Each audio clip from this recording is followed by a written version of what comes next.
Buenas tardes con todos. Les damos la más cordial bienvenida al webinar del día de hoy. Mi nombre es Kesia Arnaud, del gremio de la pequeña empresa de la Cámara de Comercio de Lima. El día de hoy tendremos un webinar con Sunafil denominado Conoce los tipos de contrato de trabajo. Estará a cargo de la señorita Alexandra Flores, quien es analista legal de la Dirección de Prevención y Promoción de Sunafil. Asimismo, si ustedes tienen alguna consulta en el transcurso de la charla, pueden hacerlo a través del chat del Zoom o al finalizar la misma pueden levantar la mano y activar su micrófono para absolver cualquier consulta adicional. Ahora me gustaría ceder el paso a nuestro ponente. Estimada Alexandra, buenas tardes.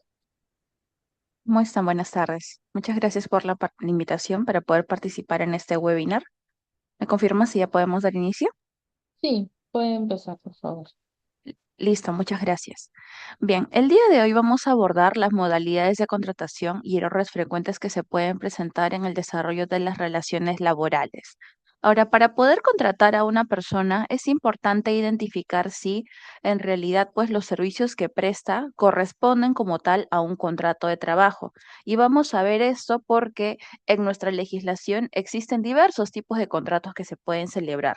Pero hay una regla general que se debe respetar, que se debe cumplir, y eso es lo que vamos a explicar el día de hoy. ¿Dónde se encuentran estas diversas modalidades y formas de contratación? Las vamos a encontrar en el texto único ordenado del Decreto Legislativo 728, que es la Ley de Productividad y Competitividad Laboral. Ahora, este texto único ordenado ha sido aprobado a través del Decreto Supremo 003-97-TR. Sin embargo, también quisiera comentarles que contamos desde SUNAFIL con un instrumento normativo que viene a ser un protocolo. Este protocolo es el que establece cómo se desarrolla la fiscalización de contratos sujetos a modalidad. Es decir, si por ejemplo yo como empresa, microempresa, pequeña empresa, contrato a una persona que necesito de manera permanente en mi centro de trabajo, pero utilizo un contrato modal, este podría verse desnaturalizado, posiblemente, pero vamos a evaluar siempre cada caso en particular y para ello es que SUNAFIL ha regulado en este protocolo los aspectos que se pueden fiscalizar, ¿no? El actuar inspectivo respecto de determinados contratos que se celebran en las relaciones laborales. Y para ello es importante definir ¿qué es un contrato de trabajo? Cuando nos referimos al contrato de trabajo, hablamos de este acuerdo de voluntades que se tiene entre un trabajador, que necesariamente es una persona natural, y un empleador. Y este empleador puede ser tanto una persona natural con un negocio, puede ser una persona natural, por ejemplo, que contrata a una trabajadora del hogar, como también puede ser una persona jurídica, puede ser una sociedad anónima, cerrada, abierta, entre otras formas que se tienen para conformar empresas. Ahora, en este caso, cuando existe este acuerdo de voluntades, el trabajador brinda sus servicios, presta sus servicios al empleador a cambio del pago de una remuneración, ¿no? Del pago de este monto de dinero que puede ser pactado en dinero en especie con la finalidad pues de que se desarrolle esta prestación de servicios. Hablamos más que nada de un acuerdo. Ahora, no en todos los casos el contrato se celebra necesariamente en un documento en físico o por escrito, y eso es lo que también vamos a identificar más adelante. Hay que diferenciar un contrato de trabajo de lo que es un contrato de locación de servicios. Al principio indiqué que cuando hablamos del contrato de trabajo tenemos una base legal que es el Decreto Supremo 00397-TR, donde se establece básicamente las reglas generales de la relación laboral en el régimen privado. Sin embargo, tenemos de otro lado el contrato de locación de servicios. Este contrato de locación de servicios que estamos mencionando ahora no lo vamos a encontrar regulado en el Decreto Supremo 003-97-TR. El contrato de locación de servicios y sus reglas de aplicación están en el Código Civil. ¿Por qué se preguntarán que está en el Código Civil? Porque este no es un contrato laboral. El contrato de locación no es un contrato de trabajo y por eso hay que tener bastante cuidado cuando estemos celebrando documentos, sobre todo en las relaciones laborales, porque podríamos estar ante una presunta desnaturalización. Por ello, es importante identificar cuáles son las diferencias entre el contrato de trabajo y el contrato de locación de servicios, para no confundir y no celebrar o no firmar algún documento que no corresponda en la realidad. SUNAFIL lo que va a hacer es fiscalizar las relaciones laborales, los contratos de trabajo, pero puede darse el caso que se esté celebrando un contrato de locación, pero en la realidad o en la práctica debió celebrarse un contrato de trabajo. Porque como ustedes pueden apreciar aquí en la lámina, hay una delgada línea que los diferencia. En ambos casos vemos que hay prestación de servicios, en el contrato de trabajo y en el contrato de locación. En ambos casos también vemos que hay un pago de por medio. En el contrato de trabajo formalmente lo denominamos este pago remuneración y en el contrato de locación de servicios le denominamos contraprestación o le denominamos honorarios por el servicio, retribución, etcétera. Pero ¿cuál es la diferencia entre estos dos? Principalmente que en el contrato de trabajo va a existir subordinación del trabajador. Por tanto, el trabajador se va a regir a todas las reglas que establezca el empleador, la empresa. Por ejemplo, si él tiene que usar un uniforme, si él tiene que cumplir con una hora de entrada, con una hora de salida, si él es sancionado por algún incumplimiento, se le amonesta, se le suspende, se le descuenta algún concepto. Se le asigna, por ejemplo, un correo empresarial, un correo corporativo para poder mantener comunicación con las diferentes oficinas de la empresa. Hay diversos indicios que se van a evaluar que calzan como subordinación, ¿no? Estamos sujetos a las reglas del empleador, lo cual no sucede cuando celebramos un contrato de locación de servicios porque hay autonomía para prestar los servicios. A una persona que está con un contrato de locación, yo le voy a pedir un producto final y por este producto le voy a pagar, pero yo no voy a estar, por ejemplo, verificando si él se pone el uniforme de la empresa, si llega tarde, porque le estoy pagando por un producto. No le estoy pagando, por ejemplo, si no viene un día, si llega tarde, como les digo, no le controlo su hora de llegada, no le controlo cuántos minutos de refrigerio sale a almorzar, porque no hay subordinación. Estas personas que tienen contrato de locación de servicios, en teoría, no están sujetas a este poder de dirección que sí tiene el empleador cuando hablamos de una relación laboral o cuando hablamos de un contrato de trabajo. Y por eso es importante identificar, ¿no? Este esencial elemento que es la subordinación. ¿Y cuáles son los elementos que componen como tal el contrato de trabajo? Ya hemos mencionado que está la prestación de servicios, la prestación personal de servicios, que viene a ser la actividad cuya realización es objeto del contrato de trabajo y es específica de una persona, de un trabajador, de un colaborador determinado. Otro elemento que compone el contrato de trabajo es la remuneración, que viene a ser el pago que se le brinda al trabajador por la puesta a disposición de su actividad. Y finalmente, el elemento diferenciador que existen en las relaciones laborales cuando celebramos un contrato de trabajo es la subordinación, que viene a ser este vínculo jurídico entre el deudor y el acreedor de trabajo, en virtud del cual el trabajador le va a ofrecer su actividad al empleador y también le va a conferir el poder de dirigir, de conducir cómo se desarrolla esta actividad. Así que esto es lo que tenemos que tener bastante claro. ¿Quién ejerce este poder de dirección? La empresa, el empleador. Por tanto, el empleador está facultado a dirigir, a fiscalizar y también a sancionar. Y estas son normas que la ley lo faculta para poder hacer. Entonces, si encontramos este elemento, se entiende que hay una relación laboral. ¿Y por qué señalamos esto? Porque hay un principio que vamos a explicar justo en un punto más adelante, que siempre se verifica en las relaciones laborales. ¿Cuáles son las reglas generales en la contratación? Las reglas generales son que existe una preferencia por la contratación laboral a plazo indeterminado. En realidad, los contratos sujetos a modalidad o temporales son la excepción a la regla. Si es que sabemos que un puesto de trabajo en nuestra empresa, en nuestra organización, se requiere de manera permanente, el trabajador debe ser contratado a plazo indeterminado y por ello es que se van a requerir ciertos requisitos cuando la contratación sea temporal. Asimismo, aplica el periodo de prueba previsto en la legislación laboral. De manera muy general, ¿no? Un trabajador de planta ordinario, periodo de prueba, 3 meses. Después de esos 3 meses, está protegido contra un despido arbitrario. Ahora, el empleador sí puede hacer en esos 3 meses la evaluación de las capacidades, las actitudes que se esté observando, ¿no? Para poder desempeñar una determinada función y a razón de ello podrá el empleador decidir terminar la relación laboral en este periodo de prueba, ¿no? No constituyendo como tal la necesidad de pagar una indemnización por este despido, ya que el trabajador se encuentra en este periodo de prueba. Finalmente, los contratos a plazo indeterminado no exigen formalidad escrita, pero sí los sujetos a modalidad.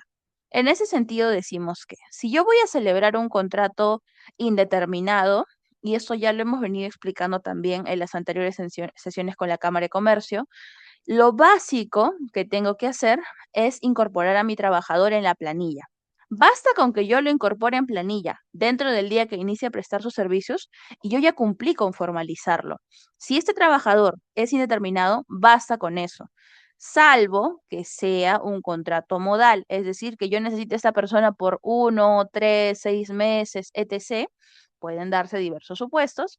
En esos casos en los que necesite a esta persona de manera temporal, sí necesariamente debo celebrar un documento por escrito. Es totalmente obligatorio. Si no hay un documento por escrito, se entiende que la relación laboral es indeterminada. Así que hay que considerar también esto y evaluar cómo es que estamos realizando la contratación. Ahora bien, les comentaba de un principio que se aplica en el derecho laboral y es el principio de primacía de la realidad. Cuando se presenta una discordancia entre lo que ocurre en los hechos, en la práctica, y lo que pasa o lo que advertimos en los documentos, se va a otorgar preferencia a lo que sucede en el terreno de los hechos. Bien, ahora, ¿qué significa esto en términos más comunes, más generales? Si yo, por ejemplo, un caso bastante típico, se los comento porque es algo que los trabajadores consultan diariamente. Yo tengo un contrato de locación de servicios, pero en la realidad, en la práctica, en la empresa, mi empleador me hace marcar mi hora de entrada, me hace marcar mi hora de salida. Yo tengo mi photocheck que me identifique con la empresa. Si yo llego tarde, me amonestan. Si llego tarde, también me descuentan. Se presentan muchas situaciones que dan a entender que existe una simulación de una relación civil, pero en la práctica es una relación laboral, ¿no? Entonces, por más que tengamos en el documento un contrato de locación de servicios, si corroboramos en la práctica que esta persona está subordinada, es decir, hay un contrato de trabajo, se le da aquí preferencia a lo que sucede en el terreno de los hechos. Y si esto se llega a demostrar en una inspección, el empleador está obligado a formalizar al trabajador, ¿no? Es decir, incorporarlo en planilla, incorporarlo en los sistemas de seguridad social en salud y pensiones, pagarle los beneficios que correspondan de acuerdo a su régimen en el que se encuentre, ¿no? Puede ser microempresa, puede ser pequeña empresa o si es el caso, también puede ser el régimen general. Entonces, es importante considerar esto, porque es un caso bastante frecuente. Tal vez no necesariamente con el contrato de locación de servicios, pero otro error que suelen cometer frecuentemente los empleadores es tener a sus trabajadores simplemente generando recibos por honorarios. El trabajador puede estar generando recibos por honorarios con esta empresa 1, 2, 3, 4 años de manera consecutiva, todos los meses, por el mismo motivo, con el mismo sueldo. ¿Qué da a entender eso? Se tiene que analizar, en efecto, ¿no? El caso en particular, porque en realidad puede darse también que sea una simple prestación de servicios y se estén realizando labores totalmente autónomas. Pero si tenemos indicios de que existe una relación laboral, también se va a dar preferencia a lo que ocurre en el terreno de los hechos. Y por eso siempre cumplimos con explicar en lo que consiste el principio de primacía de la realidad. Por más que un documento diga que no hay subordinación, lo que pasa en la práctica es lo que va a primar. Por más que el trabajador esté con contrato de locación o que esté con recibos por honorarios, o incluso simplemente no hay ningún documento, no hay contrato, no hay recibos, no hay absolutamente nada. hay indicios que se evalúan y que se pueden verificar en una inspección que permiten formalizar también al trabajador. Bien, ¿hay una presunción de laboralidad a plazo indefinido? Sí. Esto es lo que venía señalando. Si se verifica que existen estos tres elementos esenciales del contrato de trabajo, es decir, la prestación personal de servicios, la remuneración y la subordinación, se presume una relación laboral a plazo indeterminado. Bien. Por excepción, se puede contratar temporalmente o a plazo fijo siempre que se cumplan los requisitos exigidos en la normativa. Y vamos a ver que para cada tipo de contrato modal o a plazo fijo hay una situación que se debe analizar, que se debe evaluar antes de poder celebrar esos contratos. De lo contrario, caeríamos en las diversas causales de desnaturalización que señalan en la norma y que también la desnaturalización de contratos es algo que se puede fiscalizar de parte de SUNAFIL. Vamos a ver ahora la contratación sujeta a modalidad. Como ya he mencionado, esta contratación modal o temporal a plazo fijo es la excepción en la contratación laboral, porque la regla general es a tiempo indeterminado, ¿no? Si yo creo un puesto de trabajo, este se entiende que es permanente en el tiempo, que lo voy a necesitar por siempre. Ahora, estos contratos sujetos a modalidad están sujetos a la existencia de una causa objetiva, es decir, un motivo específico que sustenta, que justifica por qué no son indeterminados, por qué son temporales, ¿no? Eso debe estar correctamente plasmado en el contrato. Están sujetos a un plazo o una condición resolutoria, sí, porque cada tipo de contrato modal tiene un plazo máximo de duración. De lo contrario, si excedemos este plazo máximo, ya pasa a ser el trabajador uno considerado indeterminado o indefinido, permanente, estable. Debe constar por escrito, sí. Si bien los contratos indeterminados basta con que al trabajador lo incorporemos en planilla, cuando es un contrato modal, siempre debe estar por escrito el documento. Esto es algo totalmente necesario, ya que incluso no darle la copia al trabajador de su contrato constituye una infracción laboral que se puede fiscalizar. Ahora bien, con respecto a la inscripción, ha habido una modificación normativa que en realidad esto ya tiene bastante tiempo. Actualmente, 2026, no es necesario registrar una copia del contrato ante la Autoridad Administrativa de Trabajo, vale decir, direcciones, gerencias regionales de trabajo. Anteriormente sí se hacía, pero ya no es algo obligatorio. De hecho, hay algunas empresas que todavía siguen comunicando, pero más que nada por una formalidad, pero no es obligatorio, como un registro sencillo. Sin embargo, antes sí era necesario inscribir en las direcciones o gerencias de trabajo los contratos modales. Bien, cuando nos referimos a esta causa objetiva en la contratación laboral modal, nos referimos a este supuesto, a esta situación, a este motivo que justifica la celebración de un contrato sujeto a modalidad y que debe consignarse en el contrato y verificarse en la práctica, a efectos de cumplir con el principio de causalidad. Es decir, ¿cuál es mi motivación? ¿Por qué estoy prefiriendo utilizar un contrato modal y no un contrato indeterminado, que es la regla general?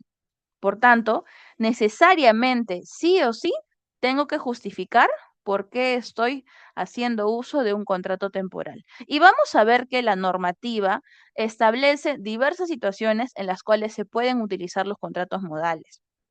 Entre ellas encontramos las siguientes. Hay diversos tipos de contratos modales. Cuando hablamos de aquellos de naturaleza temporal, están el de inicio incremento de actividad, necesidad de mercado, reconversión empresarial. De naturaleza accidental está el ocasional, algo muy utilizado, suplencia. Por ejemplo, en los casos de licencia por maternidad, descansos médicos prolongados, podemos utilizar suplencia. De obra o servicio, para una obra determinada o servicio específico, están los contratos intermitentes, los contratos de temporada, ¿no? Por ejemplo, si yo me dedico al comercio de un producto en específico y sé que voy a incrementar mis ventas en la campaña navideña, en la campaña del Día de la Madre, Día del Padre, en la campaña escolar, hay contratos para cubrir esas necesidades que se pueden presentar de manera esporádica, pero que se repiten constantemente todos los años. Y la norma faculta utilizar estas excepciones. Evidentemente, si yo, por ejemplo, en la campaña del Día del Padre, voy a dedicarme al comercio de un producto específico para este tipo público objetivo, yo voy a necesitar cubrir esta demanda que voy a tener, ¿verdad? Entonces, puedo utilizar excepcionalmente por esta temporada el contrato para tal fin por un tiempo, incluso por días. Ojo que los contratos, también es algo importante mencionar, los contratos, su duración, cuando son modales, va a depender de la necesidad que tenga el empleador. Puede ser 15 días, 25 días, un mes, ya eso lo evaluará el empleador. Pero no hay un mínimo de días que yo pueda exigirle al empleador, si soy trabajadora, que debe durar mi contrato. Eso no está establecido de esa manera. Así que ya va a estar sujeto a una evaluación propia de cada puesto de trabajo y a las necesidades que presenten en la empresa, que se presenten en la empresa. Vamos a ver cuáles son los principales contratos de naturaleza temporal que se dan, que se están desarrollando en nuestra normativa, para que ustedes también puedan conocer algunos ejemplos que se puedan dar y vamos a revisarlos a continuación. Vamos por el primero, que es el de inicio e incremento de actividad. Este tipo de contrato de inicio, incremento de actividad tiene una duración máxima de 3 años. Es decir, que si yo contrato a una persona utilizando este tipo de contrato, puedo hacerlo por 6 meses, luego le amplío un año, hasta máximo tope 3 años. Si me excedo, ya el trabajador pasa a ser indeterminado, porque es una causa de desnaturalización, que también la norma lo señala. Cuando se utiliza este contrato de inicio, incremento de actividad, eh, se puede utilizar a causa de que se debe entender cuando hay una nueva actividad empresarial, una actividad productiva, una apertura de un nuevo establecimiento. Si yo tengo mi negocio en el distrito A, pero voy a abrir una sucursal en el distrito B, en el distrito C, puedo utilizar este contrato para contratar a mi personal que va a atender en mi nueva sede, en mi nueva sucursal. Es algo válido, porque es una apertura de un nuevo establecimiento, o un nuevo lugar en donde voy a estar ofreciendo mis servicios. Ahí está, ¿no? Como el ejemplo dice, una apertura de una nueva sucursal. Una empresa de servicios financieros abre una nueva sucursal en una provincia y contrata 10 empleados para atender a los clientes. Puede ser una nueva provincia, puede ser un distrito, cualquier lugar vamos a poder utilizar este tipo de contrato. En realidad pueden darse, ¿no? En diversos supuestos, en diversas actividades económicas, no necesariamente en una empresa de servicios financieros, pero ya corresponde evaluar cada caso en particular. Ahora también vamos a ver el contrato por necesidades de mercado. Ese es el que tiene mayor duración, que tiene una duración máxima de 5 años. Pero también les comento que es uno de los contratos en donde más se puede presentar desnaturalización y es lo que queremos evitar, ¿no? Entonces, ¿cuándo se puede utilizar un contrato de necesidad de mercado? Cuando se presentan incrementos coyunturales en la producción originada por variaciones sustanciales de la demanda en el mercado, aun cuando se trate de labores ordinarias que formen parte de la actividad normal de la empresa y que no puedan ser satisfechas con el personal permanente. Estas situaciones deben ser temporales y deben ser también imprevisibles. Ahora, ya corresponde al empleador identificar en el contrato de trabajo cuáles son estos incrementos coyunturales en la demanda en el mercado para poder sustentar que estoy utilizando un contrato de necesidad de mercado objetivamente y no está desnaturalizado. Por ejemplo, dice aquí, aumento en la demanda de servicios. Una empresa logística experimenta un aumento en el requerimiento de servicios y contrata 15 conductores para cubrir esta demanda adicional. Ahora, pero si esta demanda excede los 5 años, que es el tiempo máximo que podría durar este contrato, los trabajadores también ya pasan a ser estables o indeterminados. Así que hay que considerar, evaluar muy bien cuál va a ser esta causa objetiva. Vamos con el contrato de reconversión empresarial que tiene una duración máxima de 2 años. Es lo máximo que puede adendarse este contrato. En este caso, se va a evaluar la sustitución, ampliación, modificación de actividades desarrolladas en la empresa y en general cualquier variación de carácter tecnológico, maquinarias, equipos, etc. Por ejemplo, un cambio de modelo de negocio. Una empresa de comercio cambia su modelo de negocio y contrata a 10 empleados para trabajar en el desarrollo de una plataforma digital de comercio electrónico. Puede darse, sí, escenarios bastante particulares Pero son situaciones que, como repito, el empleador es quien va a evaluarlo dependiendo del caso en particular. Ahora, para no extenderme tanto con este tema de los tipos de contratos, vamos a resaltar en este escenario de los contratos accidentales, quisiera hacer mención al que, como comenté, es uno de los que más consultan y más se presenta, que es el contrato de suplencia. El contrato de suplencia tiene una duración máxima no establecida como cantidad de meses o días, es la que resulte necesaria. Se origina cuando un trabajador o trabajadora estable, eh, por ejemplo, se ausenta o se suspende su relación laboral por una causa justificada prevista en la legislación vigente o por disposiciones convencionales. Vamos a suponer que un trabajador está con un descanso médico. Tuvo un accidente común y tiene un descanso médico prolongado de tal vez 30, 60, 90 días. Incluso hay descansos médicos que pasan los 11 meses y saben que se puede presentar también esa situación. Entonces, yo como empresa, yo como empleador, tengo la necesidad de cubrir este puesto que me ha quedado vacante, pero mi trabajador es un trabajador estable, es un trabajador permanente, es un trabajador, vamos a decirlo, nombrado, ¿no? Un trabajador que va a volver en algún momento a la empresa. Por tanto, en lo que este trabajador se reincorpora a sus actividades, puedo celebrar mi contrato de suplencia por la duración que resulte necesaria para poder cubrir esta necesidad. Otro caso muy común también, la licencia por maternidad. Cuando la trabajadora permanente, estable, toma su licencia por maternidad y la empresa contrata un suplente para cubrir este puesto durante su ausencia. Sabemos que la licencia por maternidad son 49 del pre, 49 post, lo que suman 98 días. Adicionalmente, se puede incrementar esta duración de la licencia dependiendo, no sé si es un parto múltiplo, por ejemplo, nacimiento de niños con discapacidad. Sabemos que hay una ampliación adicional, va a depender también de cada caso en particular. Pero como empresa es necesario cubrir esa necesidad y por eso la norma te habilita a poder utilizar este tipo de contratos, lo cual es algo totalmente válido.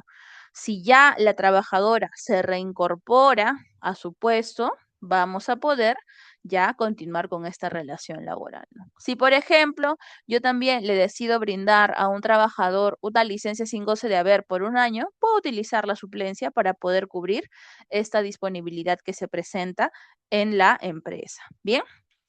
Otros casos de contratos, tal vez no comunes en el sector comercio, pero sí en el sector construcción, es el utilizar el contrato de obra o servicio específico, que la duración máxima según la norma es la que resulte necesaria.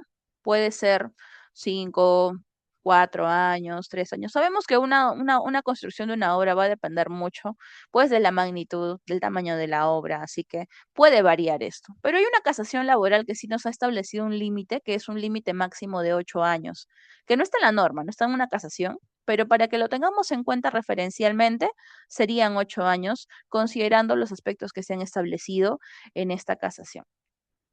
Como por ejemplo, está ahí el proyecto de construcción, una empresa de construcción contrata 20 trabajadores para trabajar en un proyecto de construcción de edificio multifamiliar.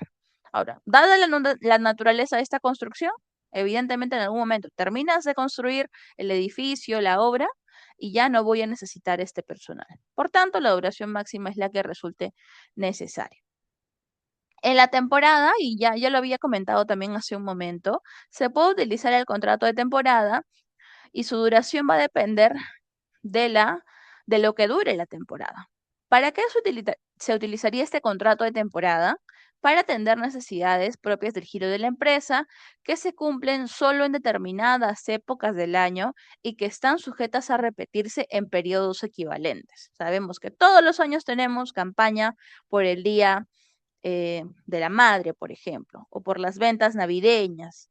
Entonces, el ejemplo va en ese sentido, que nos dice, una empresa importadora contrata trabajadores para atender aumento de ventas en diciembre por nuestra temporada navideña, que sabemos que todas las personas están buscando el regalo perfecto para su familia, para sus amigos, y sabemos que va a haber una demanda importante y podemos utilizar el contrato de temporada. De hecho, muchas empresas que se dedican al comercio lo utilizan y esto se puede repetir constantemente todos los años. Así que aquí no habría ningún incumplimiento. No sería lógico o dable que yo tenga trabajadores que no solo necesito por 20 o 30 días en el año, tenerlos de manera permanente o estable, ¿no? Porque para cumplir mis necesidades permanentes en la empresa, claro que debo tener personal de planta, personal ya establecido, personal que ya se encuentra totalmente capacitado y sabe cómo es el manejo de la empresa durante todo el año.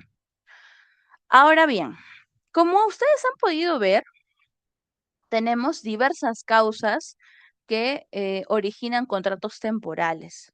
Pero aquí es donde se presentan los mayores errores con respecto a la contratación. Habíamos dicho que cuando celebramos un contrato modal, tenemos que respetar que se celebre por escrito, tenemos también que respetar que hay una causa objetiva y para cada tipo de contrato modal tiene que haber un sustento, una causa real objetiva.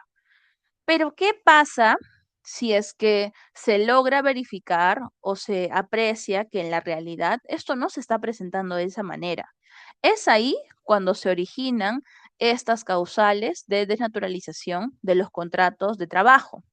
Por ejemplo, la norma señala que un trabajador pasa a ser estable o pasa a ser permanente cuando el trabajador continúa laborando después de la fecha de vencimiento del plazo estipulado o después de las prórrogas pactadas si éstas exceden el límite máximo permitido. Por ejemplo, yo celebré un contrato por inicio e incremento de actividad con una persona porque abrí una nueva sucursal, una nueva sede de mi negocio.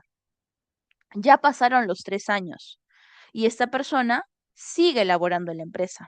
Pasan 3, 6, 9, 10 días, un mes, 3 meses y sigue transcurriendo el tiempo y a pesar de que yo sigo celebrando renovaciones, contratos, en la práctica esto ya está desnaturalizado. Ya el trabajador es permanente porque excedí el límite máximo permitido en la norma respecto al tiempo.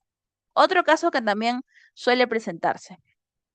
Pese a que el límite máximo de tiempo no se ha vencido, y yo, por ejemplo, celebré un contrato, vamos a suponer, de 3 meses, esta persona, cumplido sus 3 meses, yo no le hice firmar ninguna renovación, ninguna adenda, ningún documento adicional.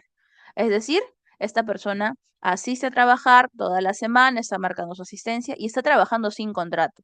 Que hemos dicho que cuando no hay un contrato de trabajo por escrito, no hay un contrato, no hay un documento, se presume que la relación laboral es a plazo indeterminado. Y aquí tenemos esta causal de desnaturalización. Si el trabajador está laborando sin contrato, ya pasa a ser un trabajador estable. Entonces, si nosotros estamos justificando bien nuestros contratos temporales o nuestros contratos modales, hay que ser muy cuidadosos con el tema de las renovaciones para no caer en estas causales de desnaturalización.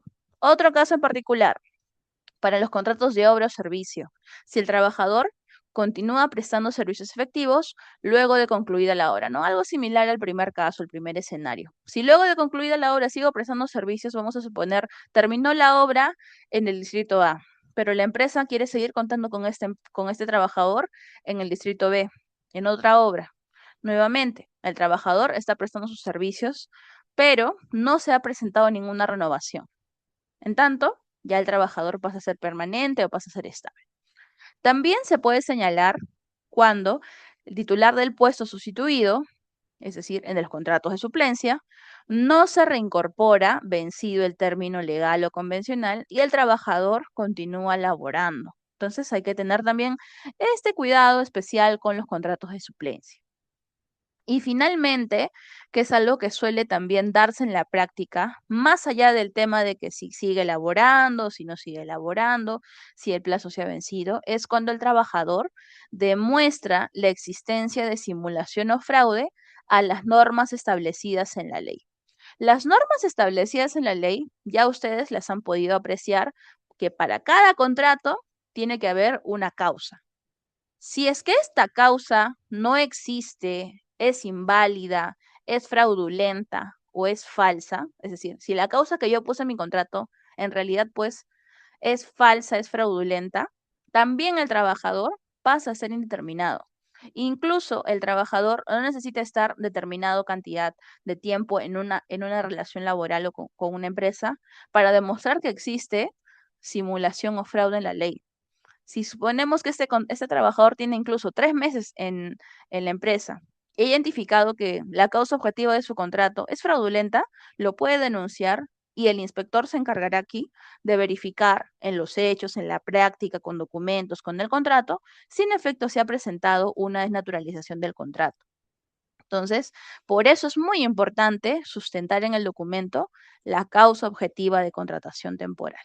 Bien, y esto con respecto a la parte normativa. Ahora sí quisiera pasar a la parte inspectiva, porque como les había comentado al principio, nosotros tenemos un protocolo de fiscalización de contratos modales. Es decir, ya está enlistado lo que SUNAFIL va a verificar si un trabajador denuncia que hay algún incumplimiento con respecto a su contrato. Así que ustedes tienen a disposición también este protocolo en nuestra plataforma que es el NIT SUNAFIL. Pero vamos a desarrollar un poquito lo que señala. La actuación de la inspección en relación a los contratos a plazo fijo. Aquí el inspector lo que va a hacer es solicitar documentación pertinente en relación con la naturaleza de cada contrato sujeto a modalidad utilizado por el empleador. La inexistencia de un contrato modal formalmente suscrito, como ya lo hemos explicado, acarrea la apreciación de un vínculo laboral de duración determinada. Me parece que alguien quería intervenir o continúo. Sí, joven señor, por favor.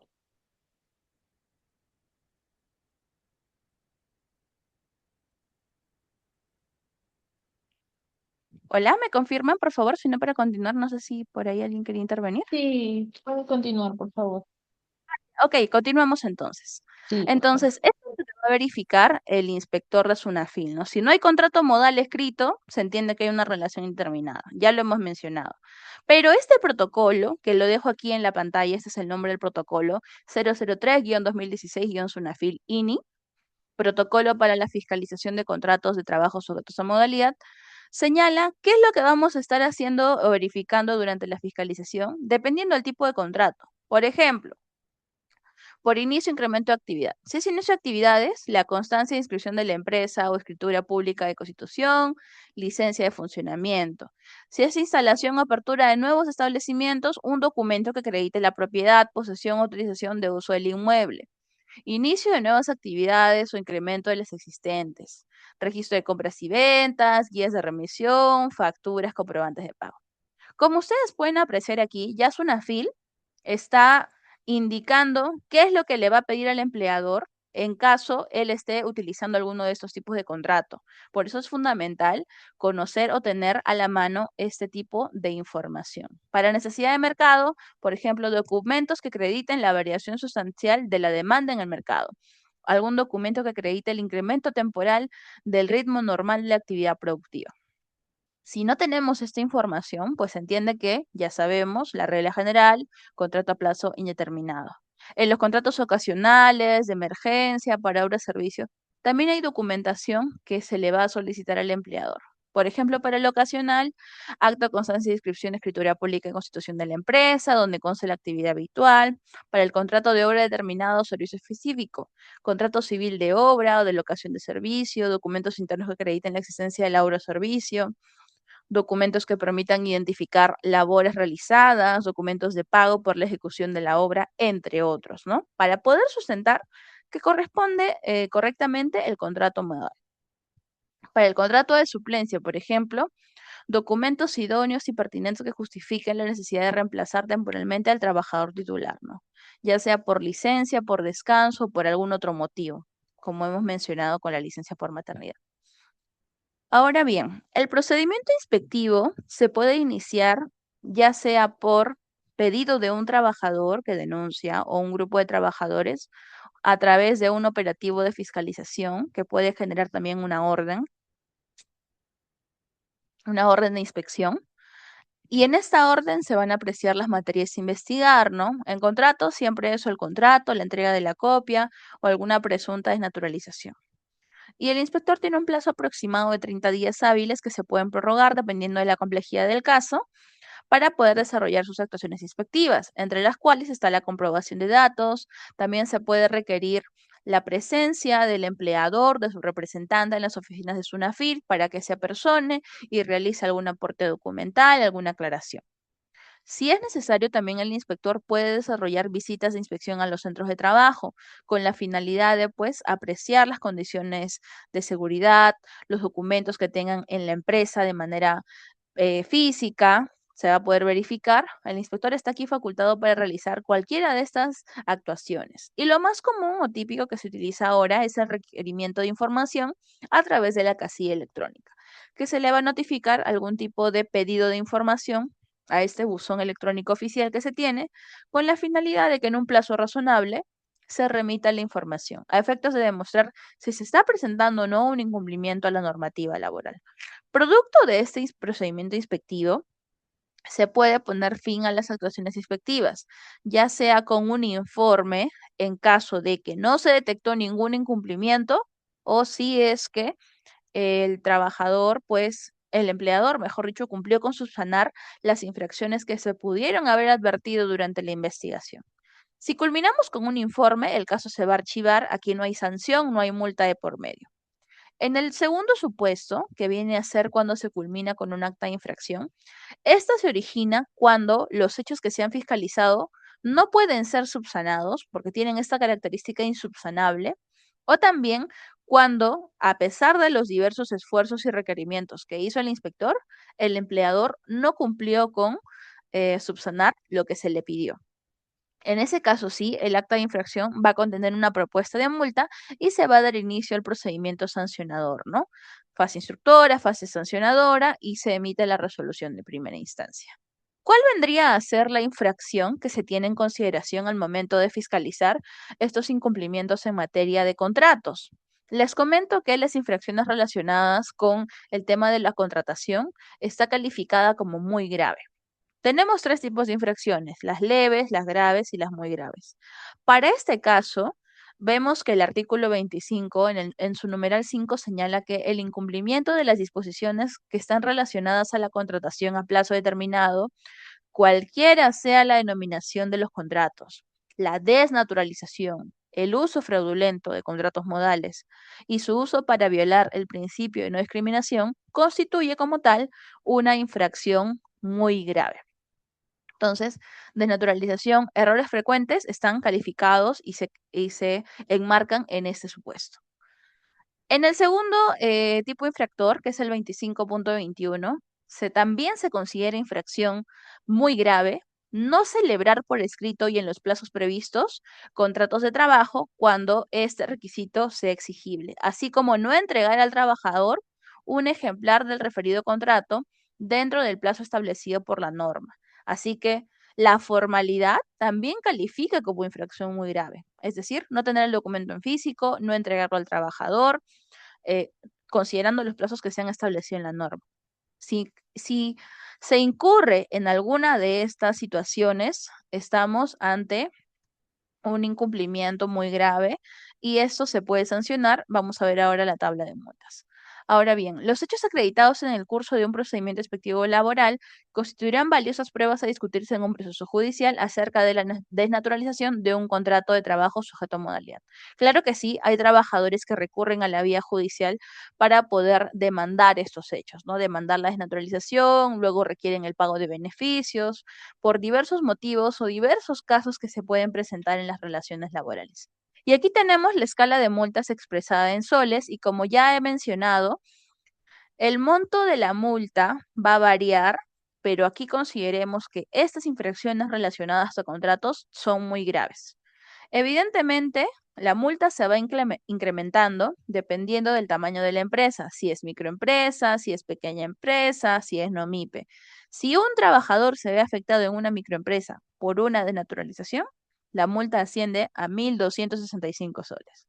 Pero si la empresa es no MIPE, la multa puede ascender a más de 14.000 soles, ¿no? Como vemos aquí en la tabla, dice 14.465 soles.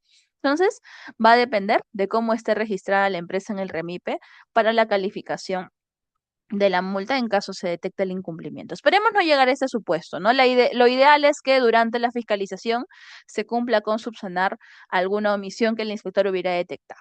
Finalmente, les comento que este Sunafil cuenta con esta herramienta que es el Verifica tu Chamba, el aplicativo Verifica tu Chamba, que le permite a los trabajadores saber si están en planilla o no, y porque más aún cuando sabemos que el empleador es obligado a dar de alta al trabajador en planilla dentro del día en el que se inicia a prestar los servicios. Sabemos que basta con el alta para formalizarlo si es un contrato indeterminado. Si es modal, si necesitamos el documento por escrito.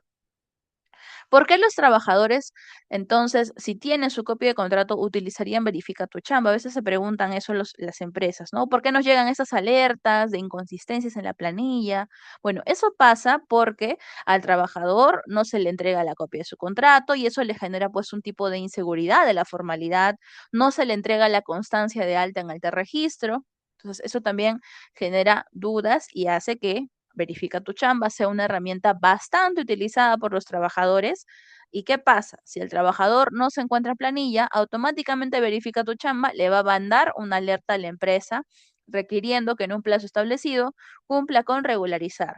Y les comento también que este aplicativo se utiliza garantizando la reserva de identidad de la persona que hace la consulta. Entonces, no es algo que va a requerir necesariamente el nombre del trabajador identificado, no, sino que es una alerta general para cumplir con la regularización de los trabajadores en planilla. Finalmente, recordarles a los empleadores que actualicen siempre sus datos y mantengan activa su casilla electrónica, sobre todo el correo electrónico, el número telefónico, para que en caso reciban alguna notificación, sea de un procedimiento inspectivo, una carta inductiva o una carta disuasiva, la puedan responder en los plazos que se le otorga por la autoridad inspectiva. Y finalmente les comento que este aplicativo Sunafil en tus manos también cuenta con la herramienta del NIT Sunafil, en donde van a encontrar el protocolo que habla de fiscalización de contratos modales y demás documentos como directivas, lineamientos, precedentes del Tribunal de Fiscalización Laboral. Sunafil en tus manos es totalmente gratuita y ustedes van a poder acceder a ella.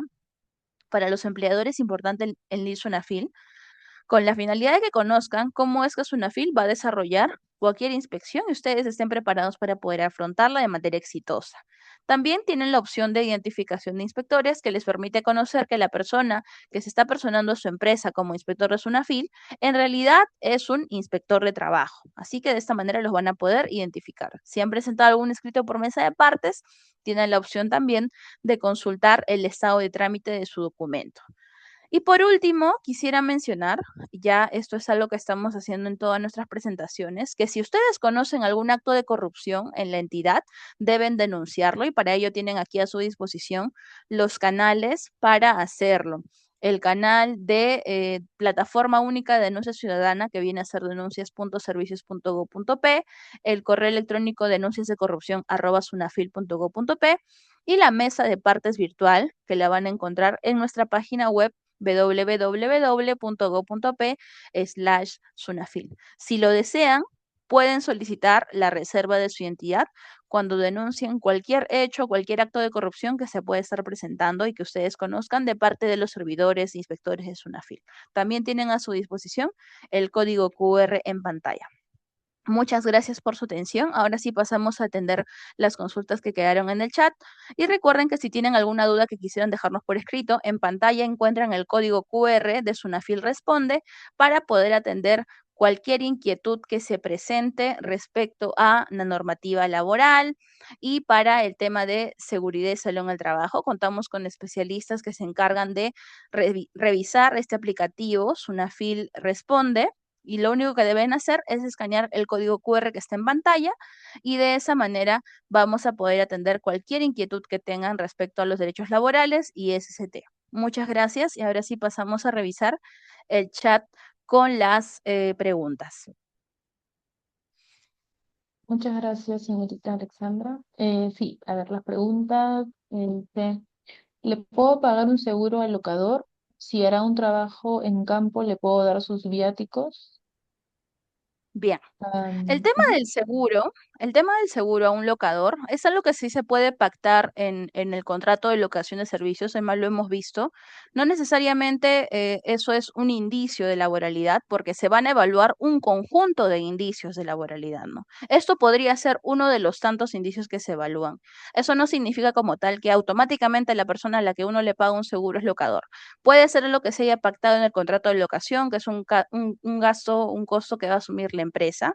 No necesariamente eso desnaturaliza un contrato de locación, pero sí se tienen que evaluar varios aspectos. Ahora, respecto al tema de los viáticos, dice aquí, si era un trabajo de campo, le puedo dar viáticos. Si se refiere a un locador, sería otro indicio más que se puede evaluar, ¿no? Porque se entiende que cuando celebramos un contrato de locación hay autonomía. Entonces, lo principal, si hay autonomía y no hay como tal subordinación, que es lo que hemos venido repitiendo en la presentación, no va a haber inconveniente, no va a haber ningún tipo de problema. Pero también va a depender de qué otros elementos se estén presentando en esa relación, ya sea civil o simulada laboral, para poder verificar si hay o no una relación de trabajo. Bien. Dice, si lo voy a necesitar solo por un proyecto, pero puede ser que salga un proyecto adicional. ¿Necesito hacerle contrato indeterminado o está bien un contrato por obra o servicio? Bien, si la necesidad de contratar a esta persona es temporal, puedes hacer un contrato por una hora determinada o servicio específico, ¿no? Considerando que esta persona puede tener renovaciones de este tipo de contrato en otros proyectos, ¿no? Entonces, no hay como tal, a ver, tendría que evaluarse con mayor detalle cuáles son las características de este proyecto, si es algo, la duración del proyecto, las características, el puesto, ¿no? Evidentemente, el trabajador tiene que estar formalizado, es decir, tiene que estar en planilla. Y si tú tienes objetivamente tu sustento para el contrato, no vas a tener ningún inconveniente respecto a la contratación. Bien, gracias.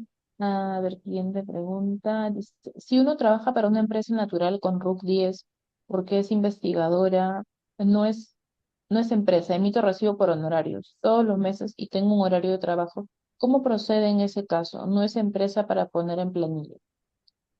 Bueno, como he mencionado, el empleador no necesariamente es una persona jurídica. O sea, un empleador no necesariamente debe tener RUC 20 para poder contratar personal. Hay personas naturales que tienen negocio que también cuentan con personal subordinado, ¿no? Incluso las personas que incluso ni tienen RUC, que son personas naturales sin ningún tipo de negocio, pueden tener la calidad de empleadores con las trabajadoras del hogar, ¿no? Que son personas que se dedican a hacer la limpieza, el aseo, cocinar en los hogares. Entonces, el empleador puede ser una persona natural o una persona jurídica. Respecto a ello, no hay ninguna restricción al respecto. Ahora, si tú tienes un horario de trabajo, ese es un indicio bastante fuerte de que tú eres una trabajadora de esa persona natural. En ese caso, sí te tendría que poner en planilla desde el primer momento en que inicia la relación laboral. Los recibos por honorarios se emiten cuando una persona presta servicios de forma autónoma, de forma independiente y donde no se presta ningún tipo de control. Pero si eso no se está presentando en la realidad, pues sí tienes derecho a exigir que te pongan en planilla. Y esta persona natural con negocio incluso puede registrarse en el REMIPE como microempresa, ¿no? Basta con tener un trabajador para que se pueda registrar en el REMIPE. Sí, ok. Otra pregunta. Si la empresa emite un contrato por locación de servicio y esta termina y hace una adenda en la cual figura una fecha anterior a la fecha a la cual fue notificada la adenda. Ejemplo, 20 de enero dice el documento, 25 de enero fue notificado por correo para la firma. Y en ese momento de firmar, se notificó a la empresa la corrección de la fecha y dijo que no era necesario que se contaba desde la notificación por correo. ¿Cuál es la fecha en la que se debe iniciar a contarse el servicio sabiendo que los locadores se rigen por productos en plazos determinados? ¿Cuál es la fecha con la cual se considera el inicio de la venta?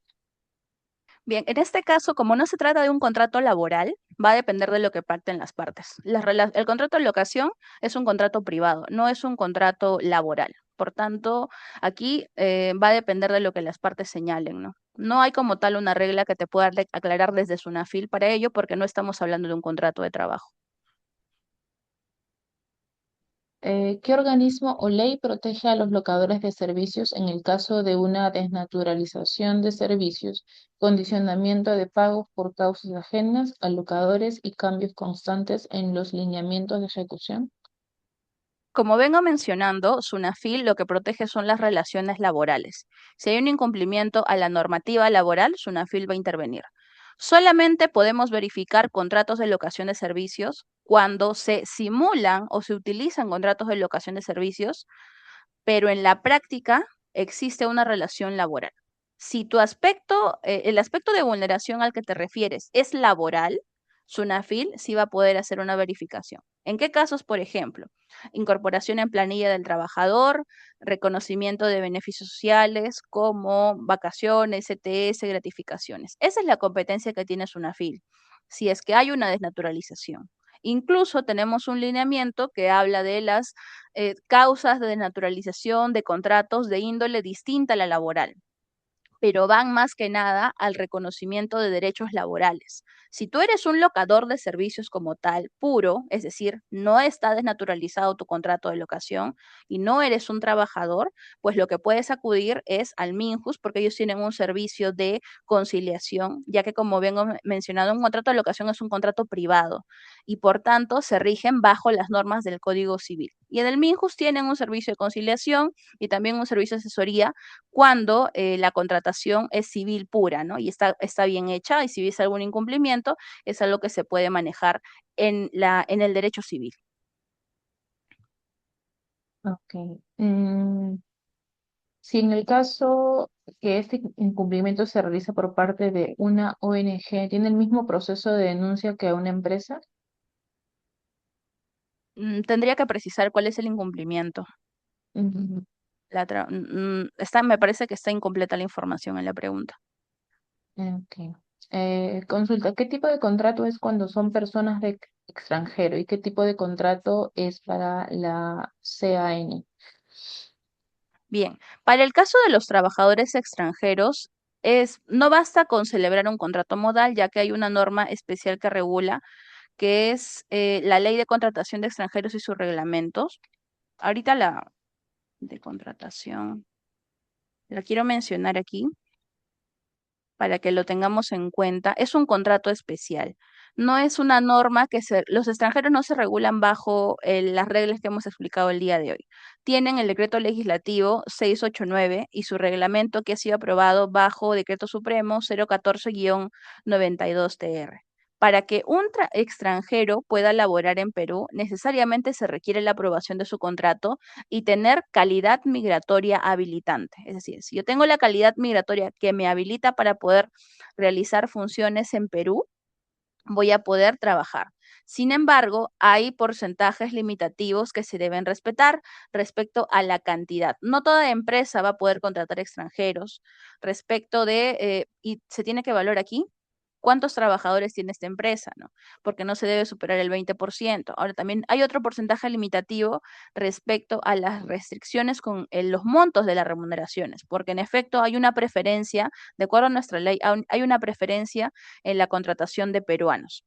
Pero si nos encontramos dentro de los supuestos que el decreto legislativo 689 nos habilita para contratar, no va a haber ningún inconveniente. Ahora, ¿quién se encarga de la aprobación de este contrato extranjero? Y para esto sí es necesario que se celebre por escrito, se realice la propuesta y se adjunten todos los documentos. De esto se encarga la Autoridad Administrativa de Trabajo. Vale decir, direcciones o gerencias regionales de trabajo y promoción del empleo tienen un procedimiento en el TUPA para su aprobación. Y a su vez tenemos una plataforma en donde se solicita esta aprobación, que es la plataforma que se llama Civice, la cual administra también el Ministerio de Trabajo. Caso particular con el trabajador migrante andino. Para este caso de trabajador migrante andino hay otra plataforma del Ministerio de Trabajo que es el CIVITMA. Así que dependiendo de la nacionalidad del trabajador, es que se va a poder solicitar la aprobación del contrato con estas plataformas que administra el Ministerio de Trabajo. Perfecto. Em, ¿Hay algún tipo de sanción por no responder una carta de acción previa? No hay ninguna sanción por no responder a una carta de acción previa, me refiero a cartas inductivas o cartas disuasivas. Sin embargo, en el tema de las cartas disuasivas, tienen como consecuencia que en caso de no responder, se origina una orden de inspección. Las propuestas de sanción solamente van a venir de parte de Sunafil cuando durante el procedimiento inspectivo se detectó un incumplimiento. Las cartas lo que van a originar es que se genere un procedimiento inspectivo. Y de este procedimiento inspectivo sí puede venir una propuesta de sanción. Claro está también que si no se responde una carta, la información o el listado de empresas que no responden sirven de base para generar los operativos de fiscalización y los operativos de fiscalización como tal que se desarrollan ya están programados durante el año dependiendo de la materia específica de la carta y de la información que se haya solicitado. Perfecto. Si el trabajador encuentra un periodo de prueba, ¿debo ingresar a la planilla desde el día 1 o después de su periodo de prueba? El trabajador debe ser incorporado en planilla desde el primer día en que inicia las labores. Así que el periodo de prueba, o sea, el empleador no debe esperar a que termine el periodo de prueba para ingresarlo a planilla. Tiene que estar en planilla desde el primer día que inicie la relación laboral. Perfecto. Mi jefe quiere contratar un chofer personal. ¿Bajo qué rubro o tipo de contrato sería? Si ella es persona natural, ¿y qué pasa con las horas muertas donde el chofer no tiene el servicio de traslado? ¿Se considera igual 48 horas? La jornada de trabajo es la jornada que se encuentra pues el trabajador a disposición del empleador. Sin embargo, hay que considerar que hay un tipo de contrato que es el que se utiliza, o mejor dicho, hay un tipo de jornada, que es una jornada que se realiza o que se aplica cuando hay servicios de vigilancia, espera, como los choferes se encuentran en espera, donde se le excluye, por ejemplo, del mercado de asistencia, de los límites máximos de la normativa. Entonces, uno de esos casos es el tema de los choferes, ¿no? Que no se encuentran sujetos a fiscalización inmediata, pero de igual manera, por más que no se encuentren sujetos a fiscalización inmediata, el empleador debe garantizar su descanso en días feriados, debe garantizar su descanso semanal obligatorio, pero lo que sí estaría exceptuado es, por ejemplo, del mercado de asistencia. Entonces, también va a depender de cómo es que se requiere la disposición de esta persona. Hay choferes que sí laboran y que están sujetos a fiscalización, pero vale decir que una vez que terminan sus horas, se tienen que retirar a su domicilio y no se le tendría que por qué exigir aquí el marcado, mejor dicho, la presencia posterior al término de su jornada. Entonces, va a depender de la necesidad del servicio de esta persona. De acuerdo. Si tengo una trabajadora que está en periodo de prueba, 3 meses, y en el mes 2 se lesiona el pie y tiene descanso por 90 días, ¿cómo debe actuar la empresa? A ver, voy a leer, estoy buscando la pregunta. A ver, si tengo una trabajadora que está en periodo de prueba de 3 meses, en el mes 2 se lesiona el pie y el descanso. Bien, en realidad la empresa se encuentra obligada a pagar el descanso médico mientras exista una relación laboral. ¿Eso qué quiere decir? Los primeros 20 días los asume la empresa, es decir, lo asume el empleador, y a partir del día 21 del descanso médico, este tiempo es subsidiado por esa salud, ¿no? Eso es lo que señala la normativa. ¿Qué le corresponde a la empresa? Cumplir con pagar lo que la norma señala, ¿no? Si existe un vínculo laboral vigente. Ok. Buenas tardes. Si se cometió una falta grave por parte de un trabajador indeterminado hace 2 años que se informó a la empresa y no se aplicó ningún castigo, pero ahora se está realizando un proceso de despido por esa infracción, ¿eso es válido? La empresa indica que recién toma conocimiento cuando en realidad se informó de manera verbal a recursos humanos. Bien, en ese caso hay que considerar que en el derecho del trabajo hay un principio de inmediatez, ¿no? Si es que, y bueno, hay diversos criterios en los pronunciamientos judiciales respecto a cómo se aplica este procedimiento. ¿El trabajador podría impugnar en vía judicial esto? Claro que sí, ¿no? Porque no se está sancionando al trabajador conforme a este principio de inmediatez. Entonces, Probablemente lo que me comentas, si bien eso no es competencia de SUNAFIL, porque nosotros no podemos, como SUNAFIL, determinar cuando un despido justificado es nulo o no, eso ya le corresponde a la autoridad judicial evaluarlo, ¿no? Que si nos vamos alineados a los pronunciamientos judiciales, probablemente eso es lo que indiquen. Ok. Si tiene un contrato indeterminado y no viene a trabajar porque su papá se encuentra grave de salud, pero ya son 2 meses de su inasistencia, ¿se le puede despedir? Bien, el contrato indeterminado no te garantiza, o bueno, no limita el poder de sanción que tiene el empleador. Si el trabajador ha cometido una falta grave, que en este caso podría ser, digo, no conocemos el caso a profundidad, pero podría ser abandono de trabajo, habría que verificar en primer lugar si el trabajador ha justificado sus inasistencias. También hay que considerar que hay una licencia especial para trabajadores que se encuentran con familiares directos en estado grave o en estado terminal. Entonces, también habría que evaluar ese supuesto. Revisar la norma especial respecto al tema de la gravedad del familiar y si es que son inasistencias injustificadas, es decir, el trabajador por ningún motivo ha avisado, claro que se podría despedir por abandono de trabajo.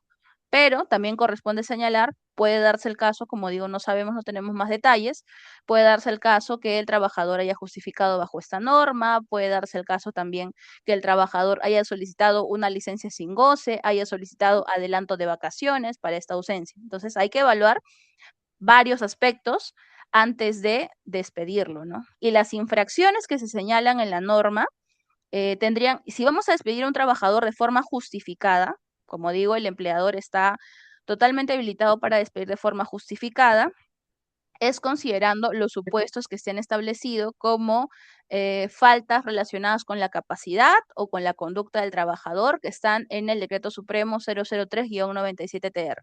Si seguimos ese procedimiento, pues estamos dentro de lo que la norma o el marco legal nos permite. Perfecto. Si tengo una empresa con RUC 20, ¿hay algún problema si tengo muchas personas que me emiten recibos al mes? Unas 30 personas aproximadamente. No hay una limitación legal respecto a cuántas personas emiten recibos por honorarios. Ahora, sí, ¿tendrías inconvenientes si es que todas estas personas que emiten recibos por honorarios en la práctica sí son trabajadores, ¿no? En efecto, cualquiera de estas personas que pueda demostrar que en la práctica es un trabajador porque está subordinado a la empresa, va a poder denunciar a SUNAFIL y tú estarás en la obligación de formalizarlo si no corresponde. Si corresponde tener su contrato, si corresponde darle beneficios. Pero si todas estas 30 o 20 personas que me comentas son autónomas, reales, 100% autónomas, no va a haber ningún inconveniente. Laboralmente hablando, al menos no. Ok. Estuve contratado a tiempo parcial, a plazo fijo en una universidad privada para dictar clases en cada ciclo académico. Me renovaron el contrato desde el año 2012 y en ese 2026 no me renovaron. ¿Puedo denunciar a esta universidad, pedir indemnización, exigir mi nombramiento según la ley universitaria? A ver, el contrato a tiempo parcial en el derecho laboral privado, porque estamos hablando aquí de relaciones laborales en el sector privado, no precisa aquí si es una entidad, una universidad pública, porque es una FIL, puede fiscalizar relaciones laborales en el sector privado, ¿bien? En ese caso, si es una empresa del sector privado, una universidad del sector privado, les comento que los trabajadores a tiempo parcial no están protegidos contra un despido o contra una no renovación de contrato, porque para tener esta protección como trabajador ante un despido, necesariamente la persona debe laborar 4 o más horas al día. Y un trabajador a tiempo parcial, la norma lo señala, es aquel que labora en promedio diario a la semana menos de 4 horas. Por tanto, al no cumplirse esta regla, los trabajadores a tiempo parcial en general de cualquier empresa no están protegidos ante una no renovación o ante un despido. Ahora, si quieres una verificación, lo que puedes hacer es solicitar una constatación policial o también una verificación con SUNAFIL. Pero lo que hacemos nosotros como SUNAFIL respecto a un despido es Simplemente tomar manifestación del trabajador, del empleador. De la misma manera como lo hace la policía, se deja constancia de eso, porque quien determina si un despido es un arbitrario o no, si corresponde indemnización o no, no es una FIL, sino es el Poder Judicial. Así que tendrías que recurrir a esa vía judicial si quieres que se analice el caso, ¿no? Porque pueden haber características de tu relación laboral que en la práctica tal vez en teoría tú tenías un contrato a tiempo parcial, pero en la práctica estaba desnaturalizado y era tiempo completo. Entonces hay que evaluar, ¿no? Cuántas horas trabajabas y todo eso tiene que ser materia de análisis y evaluación. De acuerdo. La empresa puede cambiar su contrato antes de terminar el contrato y si no firmas el nuevo contrato, puede retener el sueldo. Bien, como hemos mencionado, el contrato es un acuerdo de voluntades. Entonces, se entiende que este contrato está firmado antes de que inicie la relación laboral. Ahora, si no firmas una adenda, si eso es a lo que te refieres, eh, el empleador y el trabajador están en la potestad de continuar o no continuar con la relación laboral, porque se entiende que el vínculo laboral termina en la fecha pactada en el contrato. Ahora, habría que verificar ¿qué es lo que se busca cambiar? ¿Se busca cambiar el contrato inicial? ¿Se busca cambiar alguna condición de trabajo en una adenda? Entonces hay que evaluar ahí más cosas. Pero, eso sí, ningún tipo de documento puede restringir el pago de tu remuneración. Si a ti no te pagan tu remuneración en la fecha pactada, eso sí es una infracción grave. El no pago íntegro y oportuno de la remuneración y beneficios es algo que tú puedes denunciar, ¿no? Si no se efectúa en el plazo que han pactado con la empresa. Ok. Si entrego un contrato por obra determinada citando el número de orden de servicio del cliente en el sector minero y el trabajador me indica que quiere ver física o digital la orden de servicio, es válido que como empleador no se muestre este documento ya que es confidencial porque más allá de indicar la fecha de término del servicio, indica montos de dinero, entre otros detalles. Claro, en realidad el empleador está obligado a entregar la copia del contrato. Ninguna norma obliga al empleador a entregar documentos que tienen información confidencial, información reservada. Así que el trabajador no podría exigírtelo. Pero ojo, sí te lo podría exigir es un inspector de trabajo. Al inspector de trabajo sí tendrías que entregarle los documentos que él te solicite para poder solicitar, para poder acreditar, mejor dicho, que el contrato está bien elaborado, ¿no? Si bien el trabajador, como te comento, no lo puede exigir porque la ley no lo faculta para eso y el empleador pues tampoco está obligado por ley a hacerlo, en una eventual inspección sí tendrías que presentarlo. Perfecto. Bueno, en nuestras últimas preguntas, en el rubro del impulso, se contrata personal que van a distintas tiendas comerciales y generalmente los horarios son sábados y domingos de 11 de la mañana a 8 de la noche. Se inician estos contratos por campaña y hacen emitir a las impulsadoras recibos por honorarios y muchas veces las impulsadoras trabajan más del tiempo determinado en el contrato debido a los requerimientos de las supervisoras. En este caso, se estaría desnaturalizando el contrato modal. Bien, de lo que indican, pues ni siquiera habría un contrato modal, ¿no? Porque los recibos por honorarios no se generan cuando hay un contrato modal. Los recibos por honorarios se generan cuando no hay ningún documento que formalice la relación laboral. En ese caso, si la trabajadora no está en planilla y solo viene generando recibos por honorarios, lo que corresponde es que el empleador la formalice. En primer lugar, eso, ¿no? Sí podría denunciarlo, claro que sí, porque el hecho de solo trabajar sábados y domingos no significa que como tal, por ejemplo, no se pueda celebrar un contrato part-time, que para los contratos part-time, como mencioné, se requiere en promedio de hora a la semana, al menos menos de 4 horas en promedio de hora a la semana. Entonces, podríamos, por ejemplo, formalizar esta trabajadora a tiempo parcial si solamente labora 2 días a la semana, tal vez laborando 2 o 3 horas. Entonces, desnaturalización de contrato modal no veo, lo que sí veo es incumplimientos en materia de formalización laboral y eso claro que se puede fiscalizar si es que lo denuncia la trabajadora. Ok. En caso de trabajadores del hogar, ¿cómo funcionan las sanciones? Ya que no hay marcación en un domicilio y no es como una empresa que puede sancionar con un correo, memo u otro canal digital. ¿Cuál sería el tipo de canal de comunicación que quede como evidencia sobre las faltas recurrentes incurridas? Sí, desde el primer día de la llamada de atención, al tener a alguien en tu casa, hacerte algo y que no nos multen por por un despido.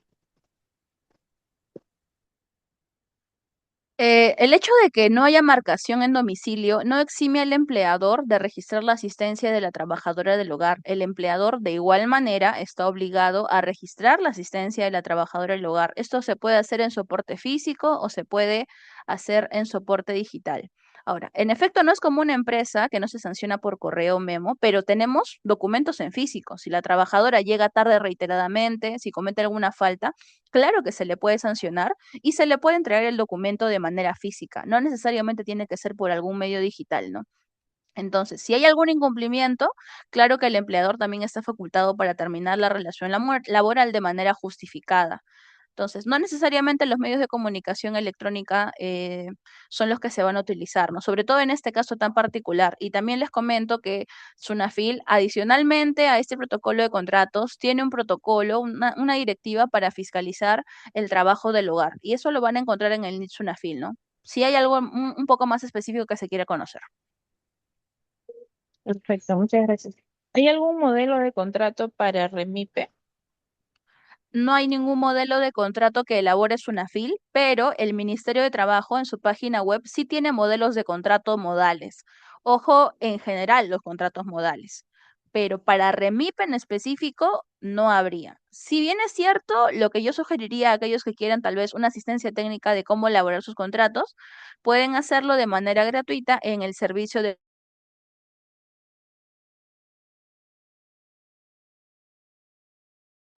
Bien, perfecto. En el chat ya no tenemos más preguntas. No sé si alguno de los participantes desearía activar su micrófono y realizar alguna pregunta adicional. Sí, buenas tardes. Yo hice una pregunta con respecto al... Sí me escucha, ¿verdad? Sí, le escuchamos. Ah, ya, con respecto a la trabajadora que estaba en un contrato de 3 meses de prueba y se lesionó el pie en el segundo mes. El detalle es si la empresa puede despedirlo al tercer mes porque cumplió ya su periodo de prueba si esté con descanso médico de 90 días. Esa No hay era... una... Ujú, ya, ok. No hay una O obligación tiene que legal seguir de renovar. contratándolo, eso me... Ah, ya. Ah, ok, ok, ok. Es que, a ver, no hay una obligación legal que te indique que la empresa debe continuar con la relación laboral solo por el hecho de estar con descanso médico. Sin embargo, ¿es algo que la trabajadora podría objetar en vía judicial? Claro que sí, ¿no? Porque el periodo de prueba son 3 meses y ese es el periodo que ella tiene para demostrar sus capacidades, actitudes. Ahora, como comenté, Sunafil no califica si un despido es nulo o si es arbitrario. Sunafil solamente verifica los hechos. Y legalmente lo que te podemos decir es que la norma no te obliga a ti como empleador a seguirle renovando un contrato a un trabajador que está con descanso médico. Si el trabajador, por ejemplo, se le venció su contrato a fin de junio y el descanso médico se prolonga por 3, 6, 7 semanas más, tú no estás obligado a renovar el contrato. Eso, la ley no te obliga a eso. Salvo situaciones especiales como por ejemplo un accidente de trabajo, ¿no? Ahí sí tendríamos que tener mucho más cuidado con eso porque si el accidente se origina en el centro de trabajo, pues se van a evaluar, ¿no? Condiciones seguras, capacitaciones y per se, matriz de riesgos, todo eso.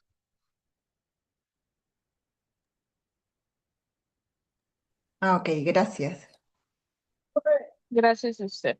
Muy buenas tardes. No sé si puedo hacer una pregunta. Listo. Sí, lo escuchamos. Muchas gracias. Primero agradecerle por la información, es bastante interesante. Y lo segundo es, escuché que, bueno, según lo que ha compartido, hay una escala de, digamos, de multas, ¿no? Que ustedes imponen ante ciertas infracciones de los empleadores. No obstante, ¿qué facultades más tiene SUNAFIL, no? Porque muchas veces, bueno, te digo porque he escuchado que los trabajadores van y no tienen un respaldo más allá que la verificación, ¿no?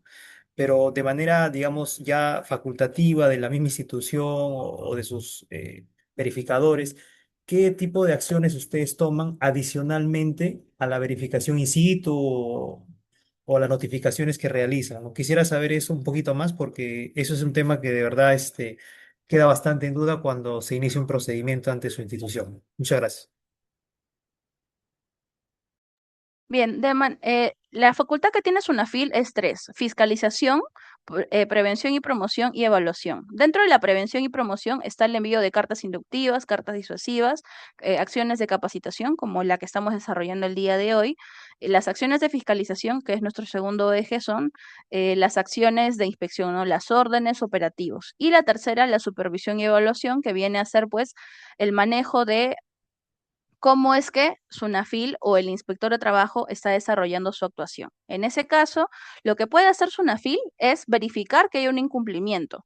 Y con este procedimiento inspectivo, lo que se busca es que el empleador cumpla con la normativa laboral de manera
Señorita Alexandra,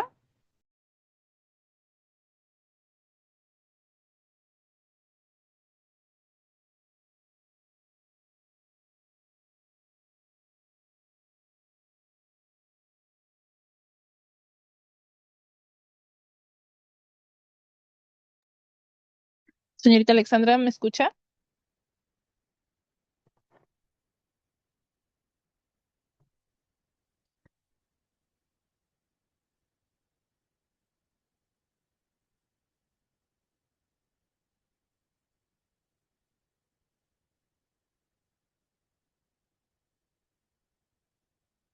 Mm, sí, sí, bueno, creo que hemos perdido la conexión con nuestra ponente. Eh, de igual manera, esta grabación está quedando grabada. Vamos a tener también una en el mes de julio, también con Sunafil, así que los invitamos a que nos puedan seguir en nuestras redes sociales como Gremio Pymes para que se puedan registrar en la siguiente conferencia. Agradecemos su participación y nos vemos en la próxima capacitación, ¿sí? Buenas tardes.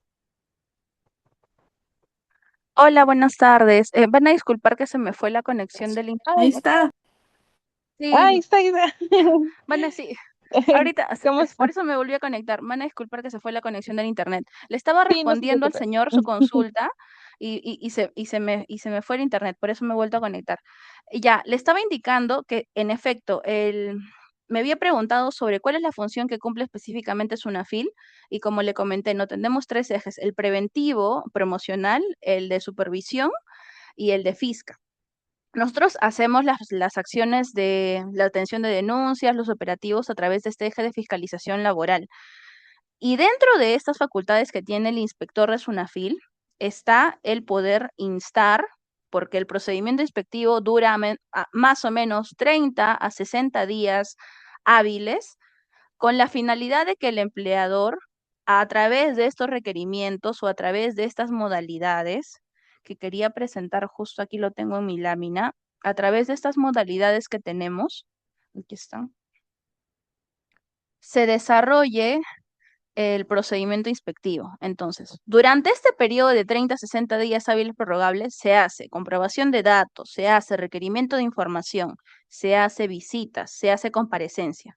Entonces, estas son las herramientas que tiene el inspector para poder verificar un incumplimiento. Ahora, Producto de esas acciones o producto de estas actuaciones, que va a depender pues aquí de cada caso en particular, porque hay infinidad de materias que se pueden fiscalizar, es que se va a obtener un resultado y ese resultado es o un informe de actuación inspectiva o un acta de infracción. Entonces, cuando un caso culmina en acta, significa que, a pesar de haber agotado estas actuaciones inspectivas, que viene a ser la comprobación de datos, el requerimiento de información, la visita y la comparecencia, el empleador no colaboró con la inspección y no pudo acreditar el cumplimiento de su obligación, ya sea laboral o en materia de seguridad y salud en el trabajo. Eso con respecto a ese punto, ¿no? Pero hay casos también en los cuales, como culmina el expediente en informe, significa que durante estas modalidades de actuación inspectiva que se aplicaron, el empleador sí cumplió con pagar, vamos a suponer, la liquidación de beneficios sociales, la asignación familiar, cumplió con formalizar al trabajador en planilla, cumplió con las medidas de seguridad, cumplió con las acciones de prevención del hostigamiento sexual, vamos a suponer.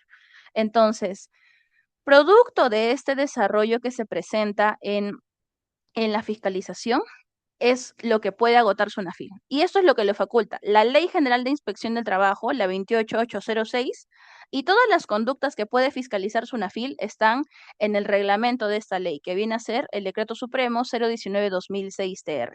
Entonces, ya está enlistado en un decreto supremo qué aspectos SUNAFIL puede o no verificar. Por eso cuando me preguntan del despido, si SUNAFIL, por ejemplo, podría requerir, por ejemplo, el pago de una indemnización, no podemos. ¿Por qué? Porque el decreto supremo no faculta a SUNAFIL a fiscalizar el correcto pago de una indemnización. ¿Quién tiene el poder de determinar si corresponde o no ese pago? Un juez. Lo que sí podemos verificar son, por ejemplo, beneficios sociales, liquidaciones, conceptos remunerativos, condiciones de trabajo, accidentes laborales, que son diversas materias que están en las normativas que actualmente pues en Perú están dispersas. Ahora, ¿qué pasa cuando esta investigación que realiza SUNAFIL culmina en un acta? Y es ahí que se entiende, ¿no? Que se entiende la necesidad o la incomodidad que se puede presentar por algunos trabajadores porque dicen, ok, ya, SUNAFIL culminó su investigación con un acta, pero esta acta no es porque no se haya realizado todos los esfuerzos posibles para que el empleador cumpla con su obligación laboral, ¿no? Sino que a pesar de estas acciones que se tomaron en consideración, no se pudo concretar el cumplimiento del empleador. Y a consecuencia de ese incumplimiento es que es una multa. Y esta multa se va al Tesoro Público, ¿no? Es un monto que se recauda y que se va al MEF y que se distribuye en diversas entidades. Eso es lo que se hace con la multa. Ahora, ¿qué pasa con el trabajador? Si el trabajador denunció en SUNAFIL, el procedimiento inspectivo culminó con un acta, ¿qué puede hacer el trabajador más allá de SUNAFIL? El trabajador puede también acudir al servicio de conciliación que está regulado, bueno, que lo brinda el Ministerio de Trabajo. Es una alternativa que puede optar, es un medio alternativo para poder obtener el pago de este monto. Después, puede acudir a la vía judicial y demandar a la empresa para que el juez disponga el cumplimiento del pago y también el Ministerio de Trabajo, dependiendo de la cuantía de cuánto gana esta persona, puede brindarle el servicio de patrocinio judicial gratuito. Ahora bien, el empleador, mejor dicho, el trabajador, no necesita necesariamente agotar la vía con la denuncia de SUNAFIL. Si el trabajador desea optar por la vía judicial sin hacer su denuncia con SUNAFIL, es totalmente válido, lo puede hacer. Pero también SUNAFIL, pues, en cierta medida, lo que hace es hacer una verificación de los hechos. Esto surte bastante efecto, por ejemplo, cuando denuncian accidentes de trabajo, porque SUNAFIL va a poder verificar las condiciones de seguridad y salud en el trabajo, porque contamos con los especialistas. Ahora, estas verificaciones, estos requerimientos, comprobaciones, evidentemente no todos los juzgados lo van a realizar, ¿no? Y el resultado que se obtiene producto de esta investigación que hace SUNAFIL muchas veces sirve como herramienta para que el trabajador, cuando ve vulnerado su derecho, lo acompañe en su demanda en la vía judicial. En caso el trabajador pues haya visto y advertido que el empleador se niega a poder pagar algún tipo de beneficio o algún concepto que le corresponde, ¿no? Entonces, sí es necesario que el trabajador tome la decisión de acudir a la vía de la conciliación, a la vía judicial o si quiere a la vía inspectiva con nosotros, ¿no? Pero eso ya es una decisión del trabajador. Ahora, nosotros como SUNAFIL, de igual manera, cada denuncia que se presente se va a atender y se va a investigar conforme a la ley y al reglamento, que es lo que nos faculta para poder realizarlo. Eso es lo que le podría mencionar, ¿no? Respecto a las funciones que se desarrollan de parte de SUNAFIL. Perfecto. Muchas gracias, señorita Alexandra. Muchas gracias también por volver a conectarse y Sí, bueno, concluir disculpa que se me fue. la respuesta. No, no se preocupe. Me Eh, parece que hay una mano levantada más de Ariana Camacho sí, a ver. Hola, o sí, con eso buenas tardes. terminamos. Una última consulta. ¿En un contrato es correcto indicar los bonos sean computables o no para el trabajador?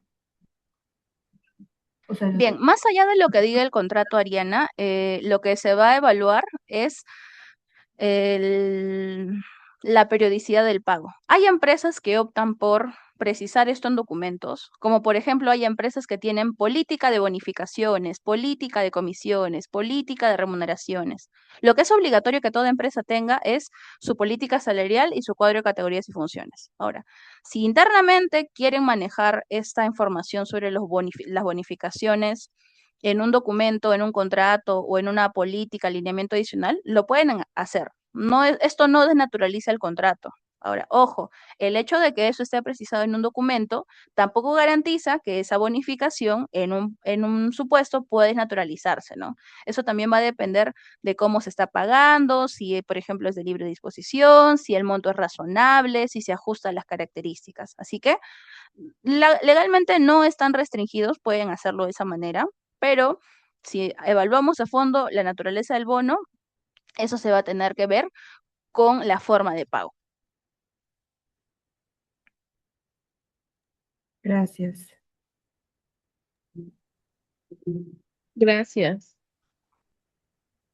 Bien, ahora sí, bueno, agradecerle la conferencia que nos ha brindado, señorita Alexandra, gracias a Sunafil también, y los invitamos en la próxima capacitación que se realizará en junio para que puedan seguir aprendiendo un poco más de estos temas relacionados que estamos desarrollando. Sí, recordarles también que esta grabación se está subiendo al canal de YouTube de Gremio Pymes, lo pueden volver a ver.